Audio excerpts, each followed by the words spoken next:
그 작업을 하는데 그 아까 이제 뭐 오신 분들은 제가 말씀을 드렸는데 이게 이제 그 중간에 그 저기 뭐야 16강에 1번을 건너뛰고 16강에 2번을 했어요 제가. 그래갖고 이제 스테이플러를 안 찍었거든요. 그래서 1번 그 다음에 3, 4번 이게 세 개가 지금 남아 있는 상태입니다. 이 세 개는 아직 제가 좀 마무리를 못 해봤고요. 이 부분은 오늘 내일 중으로 해갖고 이제 그 금요일 날 뭐 수업을 하던가 그렇게 하겠습니다. 그리고 지금 지우개가 얼마 없어서 잠깐만 좀 가져올게요.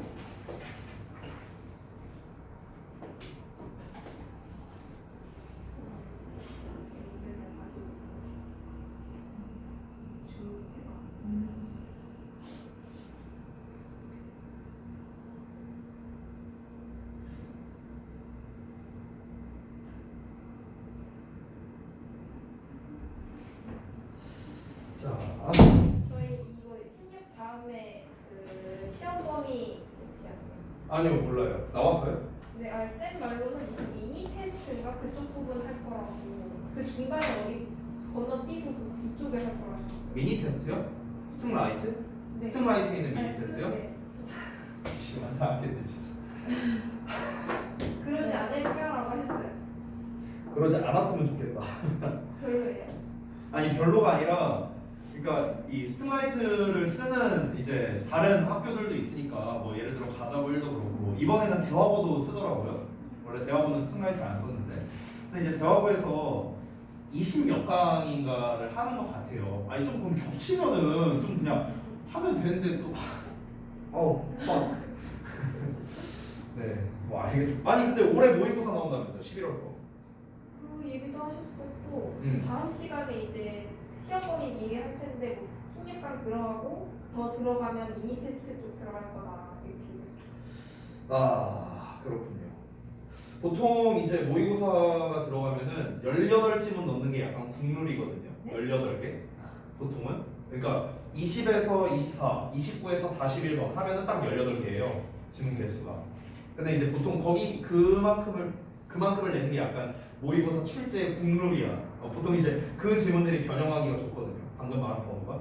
그러면 이제 제가 예상했던 건 이번 스팀라이트 16강까지 하면은 7지문이거든요.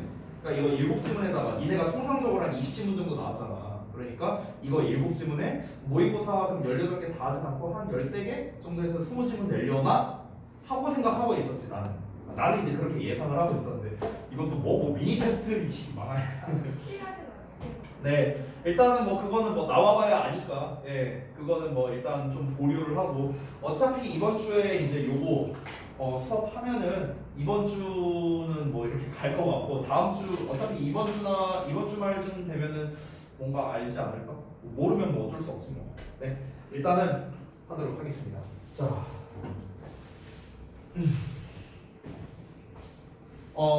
이번에 제가 좀 이제 내신 대비에 대한 생각을 약간은 바꿨어요. 어떻게 할 생각이냐면 이 자습서에 후반부에 제가 요약문을 안 썼습니다. 일부러 안 썼어요. 왜 안 썼냐면요. 요약문은 제가 별도로 다른 파일에 작성을 해놨습니다. 그 자습서에는 안 썼어요. 왜 그러냐면 제가 이제 좀 곰곰이 생각을 해봤는데 그 요약문을 써놓고 여러분 영작 테스트를 이제 봤었잖아요. 이제 후반부에. 근데 이제 그게 제가 좀 생각을 많이 해봤는데 이게 과연 의미가 있을까라는 생각이 조금 들었어요. 왜냐면 결국에는 여러분은 그냥 그 요약문을 본인이 어떤 생각해서 하는 게 아니라 결국에는 그냥 외워서 쓰게 되는 경향이 더 많다라는 생각이 들었는데 학교에서는 그 요약문이 똑같이 나오는 게 아니잖아요. 당연히. 그러다 보니까 제 생각이 좀 달라진 거죠. 그래서 저는 이제 어떻게 할 생각이냐면요. 우리 지난 2주 동안 이제 특강을 했었죠. 이제 그거를 좀 기억하면서 그 방식으로 좀 해보려고 생각합니다. 그래서 이제 간략하게 좀 말씀을 드리면은 일단 우리가 글을 읽으면서 뭐 지금 제가 뭐 기존의 구조독해 패턴대로는 일단은 만들긴 했어요. 근데 이 정도까지 자세하게는 필요 없습니다. 중요한 거는 글의 주제가 뭐냐 정도를 파악하는 거면 전 충분하다고 생각해요. 그래서 이 글에서 핵심 내용이 뭐냐? 전체를 다 읽었는데 이 글에서 필자는 뭘 전달하고 싶은 거냐라는 거를 여러분이 파악을 하고 그러면 그 핵심 키워드가 나오겠죠? 그 핵심 키워드를 여러분이 아느냐 모르느냐가 나는 더 중요하다고 생각해요. 그 핵심 키워드가 뭐냐? 이 핵심 키워드를 본문에 나와 있는 버전 이외의 버전으로 어떻게 쓸 수 있을까? 패러프레이징을 어떻게 할까? 이거를 여러분이 할 수 있는 게 의미가 있는 거지. 단순히 내가 요약문을 내가 생각해서 쓴 거는 여러분한테 별로 잘 전달이 안 되는 것 같다는 느낌을 많이 받았어요. 그래서 어떻게 할 거냐면 글을 읽으면서 핵심 키워드 정도는 제가 수업을 하다 보면은 자 여기가 주제고 여기선 이게 중요해 라고 이런 식으로 얘기를 할 겁니다. 제가 아마도. 그러면은 여러분은 그 부분을 잘 표시해 두시고요. 요약을 여러분이 직접 쓰게 할 겁니다. 요약을요. 요약을 한글로 여러분이 직접 쓰고요. 요약문을 영작하게는 안 할 거예요. 요약문을 영작하는 게 아니라 이 너네가 쓴 요약문에서 키워드가 있겠죠. 핵심 키워드. 그 핵심 키워드에 대한 기본 단어 및 유사어를 조사하게 할 겁니다. 그리고 내가 써놓은 요약문과 비교할 거예요. 내가 쓴 요약문과 여러분이 각자 써온 요약문이 있을 거 아니에요. 그렇죠? 그러면은 이제 수업하다가 중간에 여러분이 각자 요약문을 어떻게 썼는지 제가 한번 한 명씩 이제 확인을 해볼 거고 제가 이제 딱 띄우면은 선생님은 요약문을 이렇게 썼어. 일단 선생님이 쓴 거 한번 봐봐. 한 다음에 그 쓴 거는 내가 줄 거야. 어차피 프린트로 줄 거니까 뭐 안 써도 되고요. 어쨌든 그러면은 여러분이 쓴 거와 내가 쓴 거에서 어떤 어휘의 차이점이 발생할 수 있겠죠. 그런 부분만 여러분이 좀 캐치하시면 좋을 것 같다. 이렇게 좀 해보려고 합니다. 네, 그래서 왜냐하면 역시나 이 가자고에서는 이제 그 요약형으로 지금 자꾸 시험이 많이 나오잖아요. 이 요약형이 약간은 변화됐어요. 작년에 비해서는. 그러니까 지금 현재 요약형, 작년 기준으로 요약형 서술형은 일반적인 우리 모의고사 40번 지문의 요약문제 있잖아. 그거를 서술형으로 만든 거와 같은 그러니까 이런 버전으로 이제 시험을 냈었는데 우리 최근 시험, 지난 1학기랑 이번 중간고사 시험을 잘 이제 생각을 해보시면은 길게 써요. 그러니까 요약인데 요약이 아니야.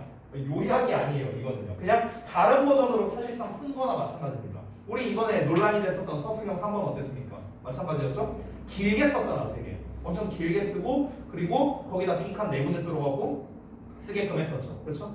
근데 거기에서 여러분이 이제 대부분 많이 틀리신 걸로 알고 있는데 그 문제에서 여러분의 어떤 부족한 점은 뭐였냐? 냉정히 말하면은 일단은 당연히 어휘력이 있었죠. 어휘력. 근데 단순 어휘력이라고는 저는 생각을 안 합니다. 여러분이 한번 생각을 해봐. 너네 그 서술형 3번과 같은 문제가 기말고사 때 또 나왔어. 어떻게 해결할 거야? 그걸 어떻게 해결할 거야? 그 해결책을 여러분이 한번 생각을 해봐요. 어떻게 하면 좋을까? 너네가 거기 있는 단어 뜻을 다 알고 있으면 풀 수 있었을까? 저는 그 정도는 된다고 생각해요. 사실 그 서술형 3번에 있는 빈칸에 있는 내용이 어려운 건 아니었어. 그러니까 내용이 만약에 어려웠다면 단어를 다 알고 있다 하더라도 못 풀었을 거예요. 근데 내용이 어렵진 않았거든. 그럼 여기서는 순수하게 여러분의 어휘력이 부족해서 사실 틀렸다고밖에 할 수 없습니다. 근데 어떤 어휘가 나올지 우리가 어떻게 알아요? 그건 출제자밖에 모르죠. 근데 우리가 어느 정도 예상을 할 수 있다고. 예상. 그때 제가 서술형 3번 부분을 같이 분석을 했었죠. 우리 여기 띄워갖고 그때 분석해본 결과 어떻게 나왔는가? 4개의 빈칸 중에서 3개가 핵심 키워드였어요. 3개가. 하나는 아니었어. 하나는 핵심어는 아니었어요. 근데 그 중에 3개는 핵심어였습니다. 가자고가 최근에 그런 식으로 시험을 내는 것 같더라고요. 1학년도 시험이 비슷하게 나오거든. 1학년 시험도 보면은 요약형 서술형으로 나왔는데 빈칸이 4개 있었어. 똑같아. 거의 비슷했는데 1학년 시험지에서는 핵심 키워드가 이제 빈칸 4개 뚫려 있으면 거기도 똑같이 하나는 핵심이 아니었어. 하나는. 근데 3개는 핵심 키워드였어. 이런 식으로 냈더라고요. 그러니까 그 한 개는 약간 어찌 보면은 약간 너 기본 실력으로 풀어봐. 약간 이런 느낌에 가까웠어요. 이 지문에서의 핵심 내용은 아니었지만 근데 나머지 3개는 핵심 키워드였습니다. 전부 다. 그래서 그럼 우리는 이제 답이 나왔죠. 어떻게 공부하면 되겠습니까? 지문을 전체를 다 보고요. 핵심적인 내용이 무엇인지를 여러분이 파악을 하는 거죠. 이거를 굳이 하나로 요약할 필요도 없어요. 그렇게 시험을 안 내니까요. 하나로 이걸 지금 딱 한 문장으로 딱 떨어지게 요약할 필요도 없고요. 그냥 한 문장 한 문장 나눠서 봐도 돼. 상관없어. 그러니까 한 문장씩 나눠 보면서 이 문장 자체를 하나씩 패러프레이징을 해보는 거야. 다른 말로 한번 써보는 거야. 한글로 써도 돼. 그럼 한글로 썼을 때 이 문장에서 문장별로 일단 중요한 키워드가 뭔지를 뽑아낼 줄 알아야 된다는 거야. 문장별로 어떤 키워드를 뽑아내. 그럼 이 키워드를 중심으로 해서 너네가 다른 말로 바꿔보는 거야. 그럼 그 다른 말로 바뀌었을 때 나오는 단어가 있을 거라고. 그 단어의 유사어를 찾으면 어느 정도는 우리가 해결을 할 수 있다는 거지. 그런 유형의 문제에 대해서. 이번에도 무조건 나올 거야. 그런 요약형 문제가. 알겠지? 예를 들자면 우리 전에 그 이제 뭐야 이슈 특강 할 때 그런 지문이 있었어요. 그 이제 뭐였냐 그 ADHD 지문 기억나요 혹시? 그 ADHD 걸린 학생들을 대상으로 했을 때 뭐 이제 어디 뭐 공원 도시인지 주거 지역에 산책시켰을 때 뭐 그러고 난 다음에 뭐 과업을 줬는데 이제 공원에서 산책했을 때 가장 이제 집중력이 높았다 뭐 이런 지문이 있었잖아요. 그래서 그 지문이 그때 요약문이 어떻게 나왔었지? 좀 더 자연적인 곳에 노출되었을 때 집중력이 향상하는 경향이 있었다라는 식으로 나왔거든요. 요약문 자체가. 그럼 여기에서는 노출이라는 말이 어찌 보면 키워드였어. 노출. 그리고 자연 이런 말. 그리고 집중력 향상. 이 세 가지가 키워드였다는 거지. 세 가지. 다시 한번 노출, 그러니까 자연의 노출, 집중력 향상 이 두 개가 이제 키워드였던 거지. 이걸 가지고 그냥 말장난을 한 거야. 그 두 개의 키워드만 알면은 이제 이거 갖다 살만 붙이면 되거든. 그러니까 나머지 말들은 그렇게 중요하지 않다는 거야. 결국에 이 두 개를 갖고 만드는 거니까. 됐어요? 그러니까 그 이제 본체가 되는 녀석을 여러분이 얼마나 잘 찾아내고 잘 뽑아내느냐가 중요한 거야. 요약문을 만들어내는 게 중요한 게 아니라 키워드를 찾아서 얘로 어떻게 살을 붙이느냐의 차이일 뿐이라는 거죠. 결국에는 핵심은 변하지 않는다라는 겁니다. 그럼 여러분은 뭘 연습해라? 다시 한번 핵심을 찾아내는 연습을 할 줄 알아야 된다. 일단 첫 번째로 어떻게 할 거냐면은 문장별로 한번 해볼 거야. 문장별로. 근데 모든 문장에 핵심적인 키워드가 있진 않겠죠. 그러니까 핵심이 없는 거는 넘어가 버리고 핵심이 있는 부분은 여기를 기준으로 해서 다른 말로 써보는 연습도 해봐야 돼요. 그리고 글을 다 읽고 났을 때 그럼 전체적으로 이 필자가 하고 싶은 말이 뭐야? 중요한 말은 결국에는 얘는 이렇고 얘는 이렇다는 거니까 이 둘이 핵심이구나. 그러면 이 둘을 가지고 어떤 식으로 말을 바꾸면 될까? 그 말을 바꿔서 이제 본문에 없는 단어가 나오면 그게 바로 요약문이 되는 거죠. 그리고 그 단어에 대한 유사어를 찾으면 되는 거고 그게 바로 빈칸으로 나올 가능성이 높다는 거죠. 됐어요? 여러분은 그런 학습이 필요하다라고 이제 말씀을 드리는 겁니다. 됐죠? 무슨 말인지 됐죠? 자 그러면은 한번 볼게요. 일단은 학교에서 뭐 진도는 나가셨겠지만 내용은 한번 살펴보겠습니다. 내용은요. 일단 제가 이번에는 내신 대비를 할 때 어떻게 할 계획이냐면요. 이제 내용을 한번 보고 난 다음에 이제 전체 정리를 한번 할 생각이에요. 이제 시험 전주나 이럴 때 원래 우리가 변형 문제를 좀 이제 많이 풀었었는데요. 변형 문제는 수업 시간에는 제가 이제 여러분 풀어온 거 첨삭 외에는 좀 최소화하려고 생각을 하고 있고요. 그 변형 문제 이외에 전체 내용을 한번 정리해주는 시간을 좀 가질까 합니다. 그때 이제 제가 그런 부분을 다시 한 번 더 이렇게 짚어주도록 할 거예요. 어떤 키워드를 잡는다던가 이런 것들을요. 이거는 근데 일단 지금 현재 예상은 그렇게 하고 있는데 여러분 시험 범위에 따라 그 시기가 좀 달라질 것 같아요. 예를 들면 이런 거야. 예를 들어서 이번 주에 이제 7지문을 했어. 근데 다음 주에 뭐 이제 수요일 날 수업을 해야 되는데 예를 들어 다음 시험 범위가 안 나왔어. 그럼 할 수 있는 게 없잖아 우리가. 그럼 그때는 미리 하는 거죠. 7지문. 이거는 이제 그때그때 상황에 맞춰서 제가 좀 진행을 하던가 이렇게 하겠습니다. 자 그러면 15강의 3번 보도록 하겠습니다. 15강의 3번 내용은요. 이게 저는 되게 어려웠거든요. 이 지문이. 그러니까 이게 왜 어려웠냐면요. 단순히 내용이 어렵진 않아요. 그러니까 내용은 되게 쉬워요. 내용은 별거 없어. 근데 소재를 잡는다던가 이런 측면에 있어서 이 글의 전체적인 주제를 잡는 데 있어서는 이게 읽는 사람의 관점에 따라 너무 달라지더라고요. 그러니까 전체적인 내용을 말씀드리면 여러분이 이제 학교에서 수업을 들었겠지만 기생과 포식에 대한 얘기를 하는 거거든. 글 자체가. 근데 이게 포식과 기생의 어떤 차이점을 말하고 싶은 건지 아니면은 공통점을 말하고 싶은 건지 아니면 단순하게 그냥 둘을 대조하면서 그냥 뭔가 그러니까 대조인지 비교인지도 몰라요. 그러니까 말이 좀 애매해. 근데 대조 쪽이 좀 더 가까운 것 같아요. 어찌됐든가 그러니까 대조를 하면서 뭔가를 말하고 싶은 건지 이게 이제 그 글을 읽는 사람마다 차이가 있더라고요. 왜냐면 제가 이 지문을 분석을 하는데 나는 처음에는 대조로 생각을 했어요. 처음에. 근데 딴 선생님은 그렇게 생각을 안 하시더라고. 네, 다른 선생님들 보여줬는데. 그리고 그러니까 이제 기생과 포식의 차이점에 집중을 한 거죠. 저는요. 근데 그렇게 해서 보니까 또 예시가 안 맞아. 차이점을 말하려면은 각각 얘는 이렇고 얘는 이렇다라는 식의 예시가 나와야 되는데 그런 예시가 아니에요. 글을 읽어보면은. 그러니까 한마디로 말하면 뭐냐? 글을 정말 그지같이 썼다. 이 글 쓴 사람이. 글을 너무 못 썼는데 일단은 제가 그 결론 부분을 내렸거든요. 이게 본문에 없어요. 직접적으로 언급된 내용은 아니에요. 그래서 이 부분만 읽고 가볼게.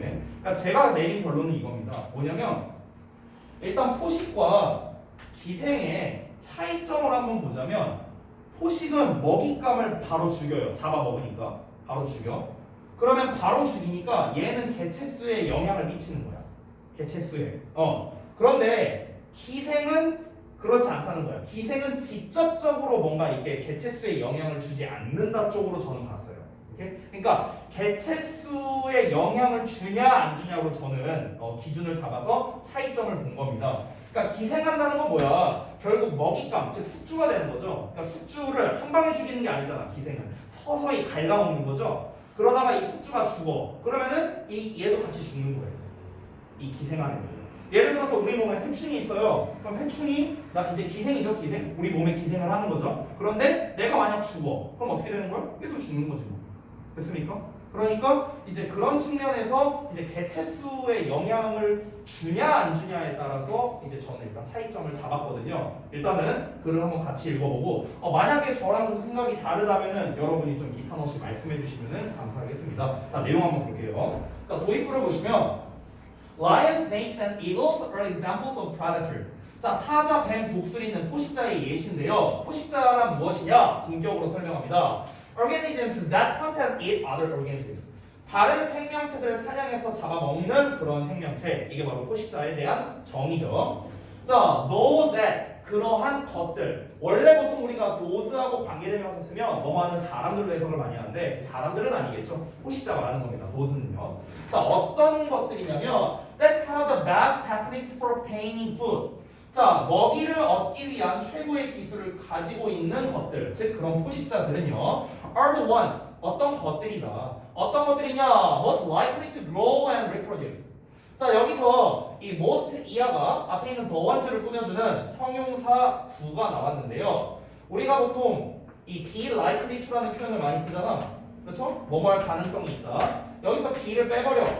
그러면 likely to만 쓰면 뭐뭐 할 가능성이 있는 형용사예요. 형용사. likely가. 그럼 be likely to 동사원형 뭐뭐 할 가능성이 있는. 여기서 more 붙이면 뭐뭐 할 가능성이 더 높은. most를 붙이면 뭐뭐 할 가능성이 가장 높은. 됐지? 이렇게 해서 하면 된다. 자, 그래서 뭐 할 가능성이 높냐? 성장해서 번식할 가능성이 가장 높은 것들이다. 이렇게 얘기를 한 겁니다. 다시 한번. 이게 무슨 말이다? 포식자 얘기하는 거야. 포식자. 포식자는 어떻다? 먹이를 얻기 위한 최고의 기술을 가지고 있대요. 뭐야? 잡아먹는 거겠지. 이렇게 숨어 있거나 확 이렇게 뭐 기습을 한다거나 뭐 이런 기술을 말하는 거겠죠. 이런 거를 가진 이런 포식자들은 어떻다? 성장해서 번식할 가능성이 높다는 거야. 왜냐면 포식자니까 잡아먹히는 입장이 아니잖아. 잡아먹는 입장이잖아. 그러니까 얘네가 성장해서 번식할 가능성이 당연히 가장 높을 수밖에 없겠죠. 생태계 내에서. 그죠? 자, 그래서 다음 보시면 이 이제 그 포식에 대한 어떤 그런 이제 특징을 설명하는 부분인데요. 여기를 일단 주제 1번으로 잡아봤습니다. 포식에 대한 얘기입니다. 그러니까 포식이라는 건 뭐냐면 affects the size of prey populations.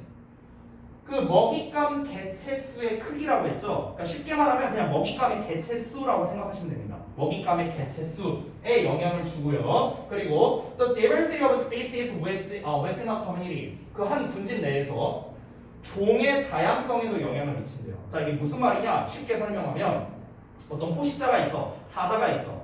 근데 사자가 있는데 포식자. 자, 예를 들어서 어떤 먹잇감이 있다고 쳐보자. 먹잇감.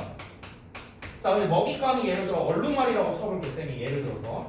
자, 얼룩말이 예를 들어서 100마리가 있어. 그러면은 사자가 얼룩말을 얼마나 잡아먹느냐에 따라 이 개체 수를 조절할 수 있는 거죠. 그렇죠? 그러니까 영향을 준다는 거야. 이 포식이라는 것 자체는 개체 수에 영향을 주는 거죠. 얘가 얼마나 잡아먹느냐에 따라 개체 수에 영향을 주니까. 그렇지? 또 어떤 게 있을까? 예를 들어 얼룩말이라는 게 한 종류만 있는 게 아니잖아. A라는 종이 있을 수 있고 B라는 종, C라는 종이 있을 수 있어. 다양한 종이 있을 수 있다고. 근데 예를 들어서 A종은 뭐 100마리, B종도 100마리, 근데 C종이 2마리밖에 없어. 예를 들어서. 근데 사자가 얘를 다 잡아먹어버렸어. C를. 그럼 C종은 멸종한 거네? 그지? 그럼 어떻게 되는 거야? 종의 다양성에도 영향을 줄 수 있는 거네? 맞아? C종이 없어졌으니까. 이해됐죠? 됐죠? 그러니까 이 포식이라는 것 자체는 어떤 종의 수와 어떤 그런 종의 종류에 영향을 줄 수밖에 없다는 거야. 얘네가 결정권을 가지고 있다는 거야. 이해됐지? 오케이? 다음 내용 볼게. 자, 그래서 그 이유가 나오는데 여기를 좀 볼게요. 포식이 이 결정권을 가지고 있는 이유를 한번 볼 텐데요. One reason, 한 가지 이유랍니다. 어떤 이유냐? Non-native species are often a serious problem. 그러니까 토착종이 아닌 종이라는 거는 한마디로 외래종이라고 해도 되겠죠. 외래종. 그렇죠? 외래종이란 건 뭐야? 이 생태계에 원래 없는 다른 곳에서 온 녀석을 말하는 거야. 그렇죠? 그 외래종. 자, 그 외래종이 종종 심각한 문제인 이유가 있답니다. 그러니까 외래종이라는 게 왜 문제가 되느냐? 그 문제가 되는 이유를 말하는 건데요. 왜 그게 문제가 되냐면 is a lack of natural predators. 이게 그 여러분 스팅라이트 기본 교재에 보면 기본 해설지가 있거든요. 그 기본 해설지에 있는 게 이제 제가 여기 써놓은 의역입니다. 근데 의역이 잘못 나왔어요. 어떤 거냐면 여기에서 자연 포식자라고 썼거든요. 자연 포식자, 이 natural predators를요. 근데 자연 포식자라고 하면은 좀 잘 와닿지 않아요. 이 자연 포식자가 아니라 천적이야, 천적. 원래 natural predator라는 말 자체가 천적이라는 뜻이거든요. 됐어요? 그러니까 천적으로 해서 하는 게 제일 좋습니다. 즉 천적의 부재이다라는 겁니다. In their new homes, 그들의 새로운 서식지에서. 자, 뭔 얘기인지 설명드릴게요. 이 문장 자체가 부연 설명 파트인데 중요합니다. 기출 포인트 2개 다 써놨거든요. 빈칸으로 낼만 하고요. 문장 삽입으로 내기도 좋습니다. 자, 두 가지를 갖고 한번 좀 얘기를 해볼게요. 두 가지를 갖고. 일단 첫 번째, 이 내용 자체가 뭔 말인지를 좀 설명해 주자면 예를 들어서 황소개구리가 있어. 황소개구리. 예를 들어서 황소개구리가 있는데 어떤 생태계가 있다고 쳐보자. A라는 생태계가 있어. 근데 이 생태계에는 황소개구리가 원래 안 살아.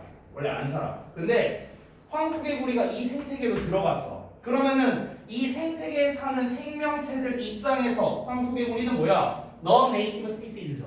외래종이잖아. 외래종. 원래 여기 안 살았으니까. 자, 근데 얘가 들어갔어. 근데 얘가 들어갔더니 문제가 뭐냐면 얘의 천적이 없는 거야. 이 생태계에. 그러니까 이 황소개구리를 뭐 잡아먹거나 처리할 만한 그런 생명체가 없는 거야. 그러니까 얘가 최상위 포식자라는 거지. 황소개구리가. 그러니까 이 원래 먹이 사슬이 이렇게 있잖아요. 이제 이렇게 보면 피라미드식으로 있잖아. 얘가 얘를 잡아먹고 얘가 얘를 잡아먹고 얘가 얘를 잡아먹고. 그렇죠? 이게 있는데 황소개구리가 여기에 있어. 근데 얘를 처리할 뭔가가 없다는 거야. 그럼 어떤 일이 벌어질까? 어떤 일이 벌어지겠어? 얘네가 점점 잡아먹어. 이 아래 포식자, 이 아래 있는 애들을 이제 황소개구리가 다 잡아먹었어. 그럼 이제 이 생태계는 뭐가 남아? 황소개구리만 남는 거야. 왜냐면 얘를 처리할 뭔 천적이 없으니까. 그럼 이제 이게 뭘로 이어져? 생태계 파괴로 이어지는 거죠.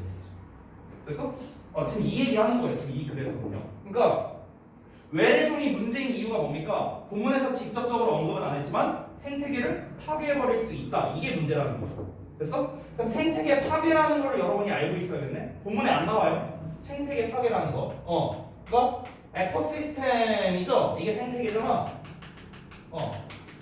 그럼 생태계를 파괴한다라는 거는 당연히 쉬운 단어를 쓰면 우리가 destroy 생각하면 되겠죠. 그렇죠? 조금 난이도 있는 단어. devastate 이런 걸 쓸 수 있겠죠. destroy는 동사로 파괴하다. 그 다음에 잠깐만 devastate 저 스펠링 맞나? 맞냐 이거? 니네가 단어를 보겠구나. 쏘리. 내가 갑자기 스펠링이 헷갈려갖고 사본 좀 찾아볼게. devastate. 맞네요. 맞네. 틀린 줄 알았어. 자, 어쨌든 그래서 devastate는 이제 황폐화하다라는 뜻입니다. 황폐화하다. 얘는 동사로서 황폐화하다. 둘 다 타동사예요. 됐죠?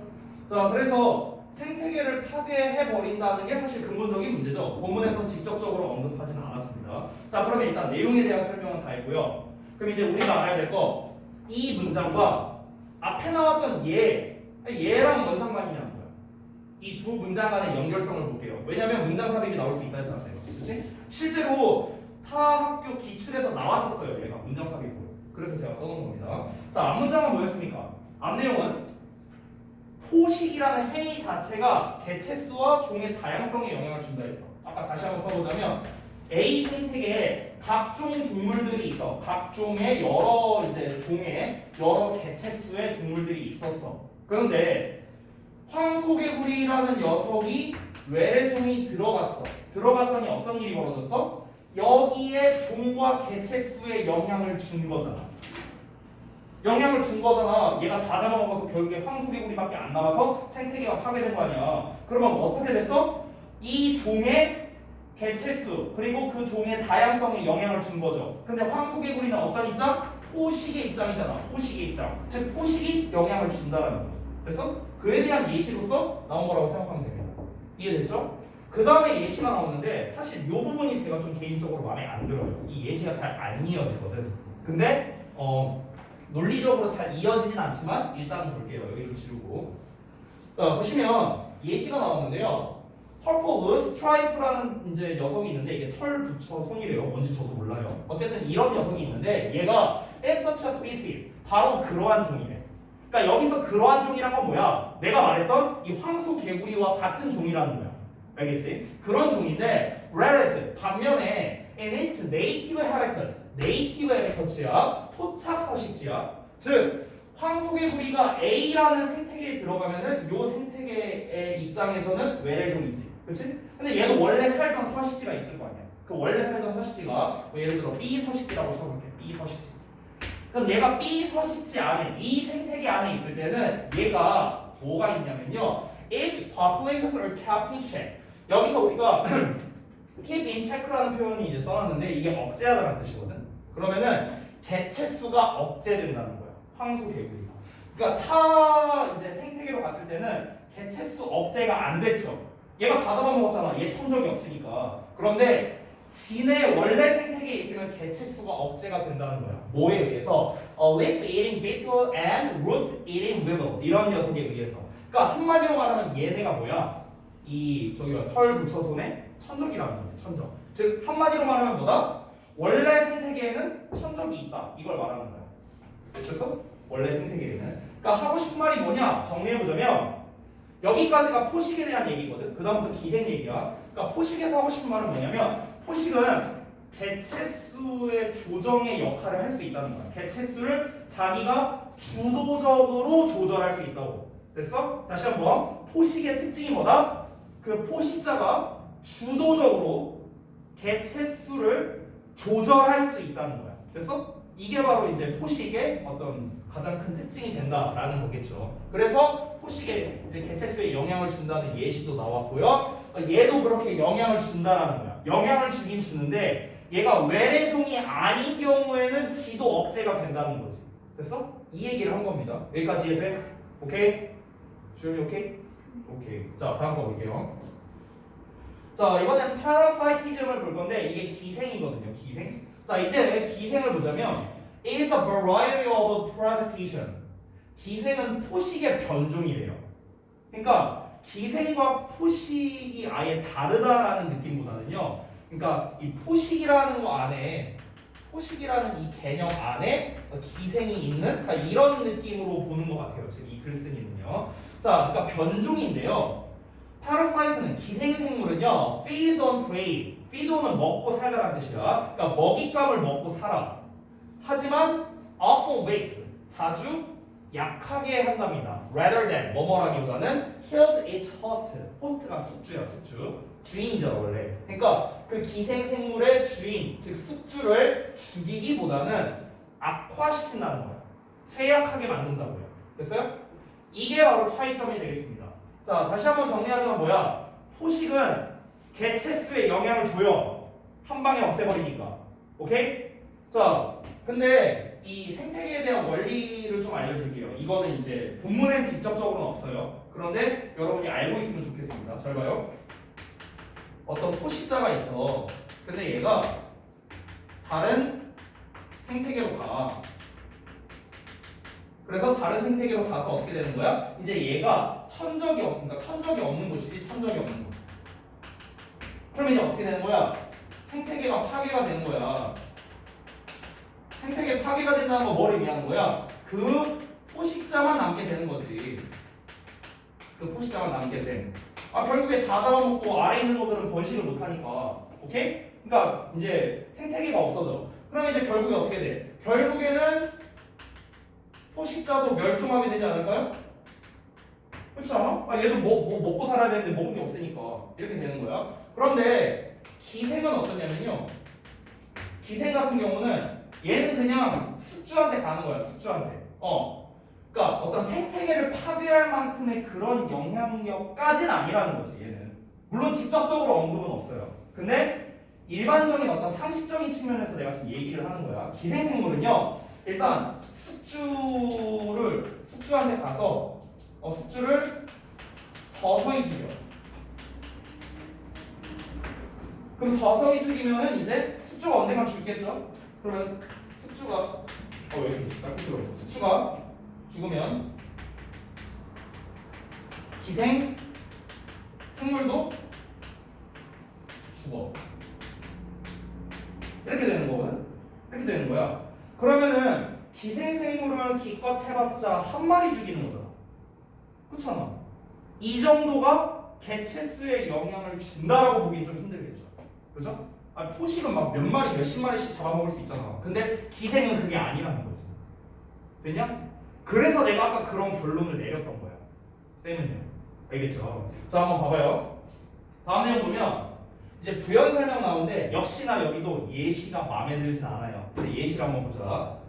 여기서 some parasites라고 나와있지? 여기 some에 좀 체크해 놓으면요. 그 다음 문장을 미리 볼게. 여기 some 체크했지? 그 다음 문장 보면은 others 나와있거든? others에 체크해요. some others. 방치형 졸고 앉았어요. 죽여버릴까 이씨.